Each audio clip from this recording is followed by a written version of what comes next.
영어방이라 불리던 45세 직장인 퇴직 후 현실은? 퇴직 후 인생이 생각대로 풀리지 않는다면? 이제부터가 진짜 시작이지. 오랜 시간 영업일에 몸담았던 김 팀장은 자신감에 차 있었다.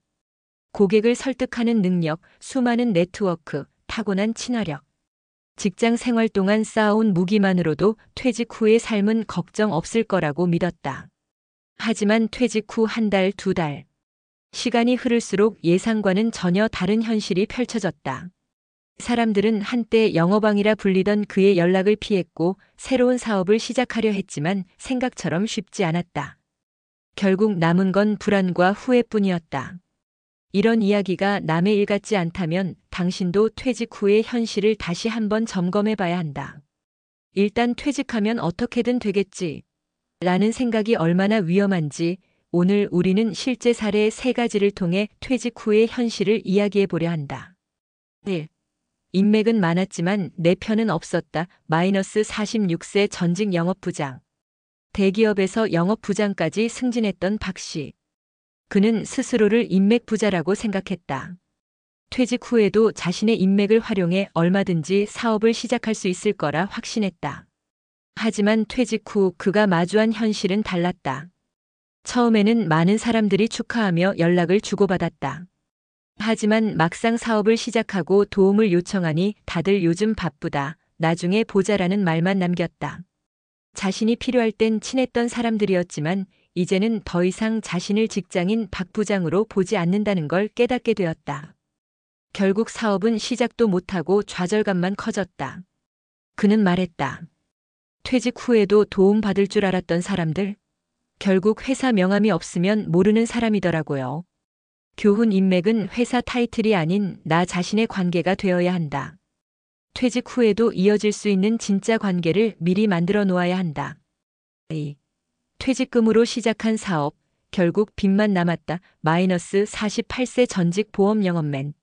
보험업계에서 영업 능력을 인정받아 억대 연봉을 받던 이 씨는 퇴직 후 자신만의 사업을 시작했다. 그는 오랜 경험을 살려 보험 컨설팅 회사를 차렸고 기존 고객들이 자연스럽게 찾아올 거라 믿었다. 하지만 막상 시작해보니 예상보다 훨씬 어려웠다. 기존 고객들은 이제는 새로운 회사의 공식적인 고객이 아니었고 컨설팅 비용을 지불하며 찾아오는 사람도 없었다. 게다가 직장인 시절에는 제공받았던 사무실, 마케팅, 행정 지원 등의 혜택이 사라지자 모든 게 비용으로 다가왔다. 1년 만에 퇴직금 대부분을 사용했고 결국 사업을 접으며 빚만 남았다. 영업은 자신 있었지만 사업은 전혀 다른 이야기더라고요. 혼자서 다 책임져야 하는 게 생각보다 훨씬 버겁습니다. 교훈 퇴직 후 창업을 꿈꾼다면 무작정 시작하는 것이 아니라 시장 조사와 현실적인 계획이 필수다. 3. 몸은 자유로웠지만 마음이 불안했다. 마이너스 45세 전직 제약회사 영업팀장. 30대 때부터 45세까지만 일하고 은퇴하겠다는 목표를 세웠던 김 팀장. 그는 치밀한 계획을 세워 퇴직했고 퇴직금과 모아둔 자산으로 최소 10년은 여유롭게 살 자신이 있었다. 하지만 퇴직 후 생각보다 시간이 많아진 것이 오히려 문제였다. 오전 10시 커피 한 잔을 마시며 여유를 즐기던 그는 문득 궁금해졌다. 다른 사람들은 지금 뭐 하고 있지? SNS를 보니 전 동료들은 여전히 바쁘게 일하고 있었고 자신은 점점 뒤처지는 느낌이 들기 시작했다. 처음엔 자유가 좋았지만 몇 달 후엔 무기력함이 찾아왔다.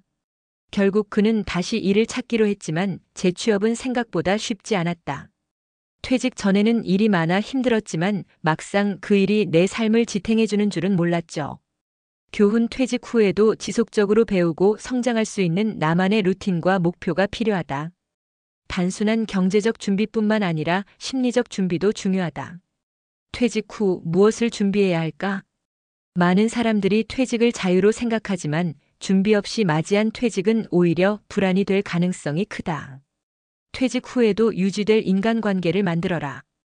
퇴직금을 무작정 창업에 쓰지 말고 현실적인 계획을 세워라. 경제적 준비뿐만 아니라 심리적 준비도 필요하다. 퇴직은 끝이 아니라 새로운 시작이다. 하지만 그 시작을 제대로 준비하지 않으면 자유가 아닌 고난이 될 수 있다. 당신은 어떤 퇴직 후의 삶을 살고 싶은가? 지금부터 준비해야 한다. 어떻게든 되겠지라고 생각하는 순간 가장 큰 위기가 찾아온다. 퇴직 후 우리는 왜 불안해지는 걸까? 많은 사람들이 퇴직을 해방으로 생각한다. 하지만 막상 퇴직 후에는 예상치 못한 불안감과 무기력함이 찾아온다. 이런 감정이 생기는 이유는 단순한 기분 탓이 아니다. 우리의 뇌는 안정적인 루틴과 목표 지향적인 활동을 기반으로 작동하도록 설계되어 있기 때문이다. 1. 도파민 시스템과 목표 상실의 영향.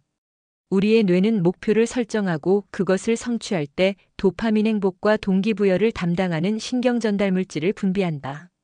직장 생활을 할 때는 매일 출근하고 프로젝트를 진행하며 성과를 내는 과정에서 자연스럽게 도파민이 생성된다. 하지만 퇴직 후에는 정해진 출근 시간이 없다. 해야 할 업무도 없다. 보상이 주어질 목표가 사라진다. 이로 인해 도파민 분비가 줄어들면서 의욕 저하, 무기력감, 심지어는 우울감까지 동반될 수 있다. 특히 영업 직군처럼 목표 달성을 통해 보상을 받던 사람일수록 이 변화는 더욱 극심하게 다가온다. 해결책. 퇴직 후에도 작은 목표를 설정하고 꾸준히 성취해 나가는 것이 중요하다. 운동 목표 매일 30분 걷기. 학습 목표 새로운 기술 배우기. 프로젝트 목표 글쓰기, 취미 활동, 창업 준비. 2. 사회적 연결이 부족할 때 생기는 심리적 문제. 퇴직 후 사람들이 가장 크게 겪는 문제 중 하나는 사회적 관계의 단절이다. 직장에서는 동료와 매일 대화하고 미팅을 하고 회식을 하며 자연스럽게 사람들과 소통할 기회가 많았다. 하지만 퇴직 후에는 이러한 사회적 활동이 급격히 줄어들며 외로움과 소속감 상실을 경험하게 된다. 이러한 감정은 단순한 기분 문제가 아니라 신체 건강에도 직접적인 영향을 미친다. 연구에 따르면 사회적 고립이 지속되면 알츠하이머 발병 위험이 증가하고 심혈관 질환 및 우울증 발병률이 높아진다고 한다.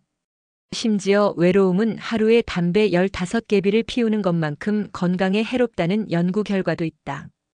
해결책. 은퇴 후에도 정기적으로 사회적 모임에 참여하라. 동호회, 지역 커뮤니티, 스터디 그룹, 자원봉사나 강해 등 사회적 기여 활동을 지속하라. 최소한 하루 한 번은 누군가와 대화하는 습관을 유지하라. 3. 경제적 불확실성이 주는 심리적 압박. 퇴직 후 가장 큰 불안 요소 중 하나는 재정적인 문제다.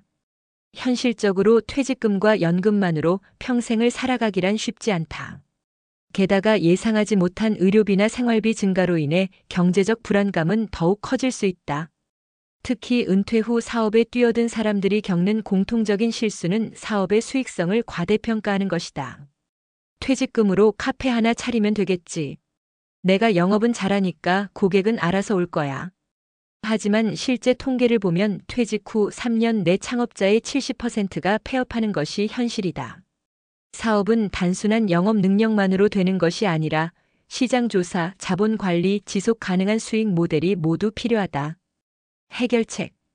퇴직 전부터 소득원을 분산해 놓아야 한다. 연금, 투자, 파트타임 일자리. 창업을 고려할 경우 최소한 1년 이상의 시장 조사와 리스크 분석을 진행하라. 경제적 스트레스를 줄이기 위해 지출을 관리하고 고정 비용을 줄이는 습관을 들여라. 퇴직 후에도 삶은 계속된다. 퇴직은 끝이 아니라 또 다른 시작이다. 하지만 제대로 준비하지 않으면 자유가 아닌 불안이 찾아올 가능성이 높다. 작은 목표를 설정해 도파민 시스템을 활성화하라. 사회적 연결을 유지하여 고립되지 않도록 하라.